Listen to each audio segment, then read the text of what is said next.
Oh boy, we're rolling. Something on my mind, y'all. Is it possible to make a passive magnetic turbine? I got some preliminary research going, and so far the answer is a solid maybe. Um, I'm working up a new turbine model in software because I got a 3D printer out there in the garage somewhere. I can print out a nice rotor and stators and stuff. But what's really cool, let me show you what's going on in the lab here. I built this disc about a year ago. It's a dual phase disc, A and B. Not a whole lot going on. It's made out of styrofoam plates, a bunch of magnets glued in. Underneath is just a fidget spinner. I pulled the center cap off the bottom and I pulled the outer caps off the top. If I can put that back down in there. Alright, so what we have here is, okay. Like I say, it's dual phase. We've got A and B. These magnets are all aligned. We'll just call it north pointing up. And then outside, these magnets are all aligned. We'll just call them north pointing up. But anyway, they're arranged so that this magnet wants to attract these magnets. And you can see the spiral configuration there. I am a DJ, but my finger is not calibrated for torque. I'm going to do some hardcore experimenting tomorrow, but I can't sleep thinking about this stuff. So, so I give it a spin there. And so what happens is this magnet here is pulling on these magnets as they get closer, right? And there's not a whole lot to see because I put a lot of energy into it by spinning it by hand, right? But as it slows down, you'll start to notice some really unique behavior.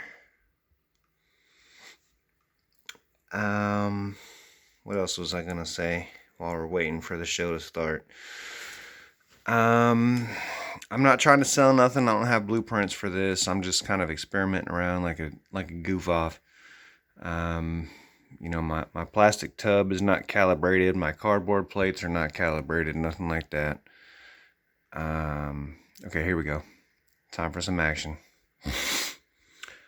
So, you know, I'm working on my design, and there's going to be an interaction between the rotor and the stationary magnets to get them to break over that hop over point. Say like here would be the break between phase A and phase B on the rotor. All right, here's where it gets wild. You can see that something is going on there because of the way it speeds up and slows down. If it was anything useful, it would start on its own and it would accelerate until it exploded from mechanical failure, which it does not do. But, you know, it's just magnets glued to a picnic plate, so I don't expect a whole lot at this point anyway. So here's where it gets weird. It came to a stop, right? And then it starts going the other direction for a little bit. Those flashing lines are just hot glue filament because I used hot glue for the stationary magnets, and I had like hot glue trails going all over the place. I don't know, y'all.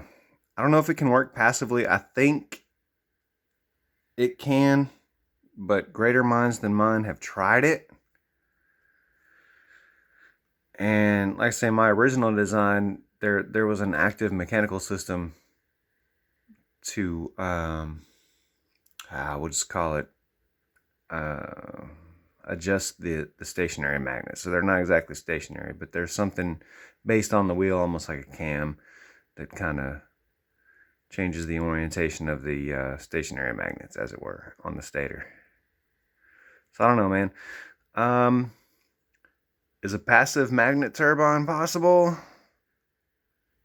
My research is in, and I'm thinking maybe. I mean, there's something going on here. I can't quantify it, and you know, this is my old stator. I made it a year ago, or my old rotor. I'm sorry, I made it a year ago. The year has been kind. You can see it's already starting to delaminate right here around the phase A magnet. It's already busting up. Cheap Chinese styrofoam plates. Buy American. Give keep fooling with it. There's a lot of fun stuff on YouTube. People have been messing with this concept forever, and there's some really cool stuff if you put, like a coil of wire and drive a capacitor and power an electromagnet. That's some good research there. I like that stuff. So I'm just throwing this out there. We'll see what happens. Anyways, y'all have a good night. Love you. Bye.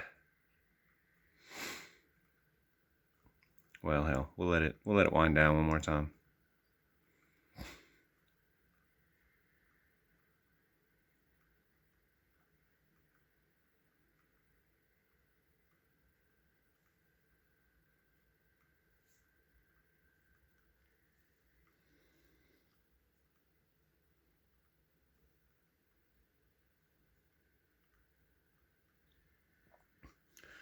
I love how it cogs out like that. It's speeding up and slowing down.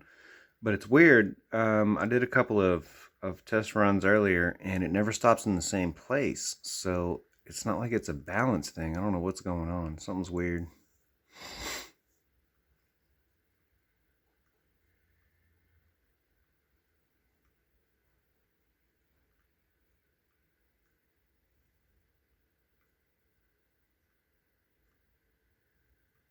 And of course, every time we hear noise, that's energy loss. The fidget spinner bearing was designed for axial load, and no, I'm sorry, it was designed for radial load, and here I am putting an axial load on it. So it's not the best bearing in the world for the job, but damn, it's smooth and cheap. You get it at the gas station for like $1. There it goes. Something's going on. There's something there. We just got to figure out how to harness that stuff is all. Anyways, I'll talk to y'all later. Bye.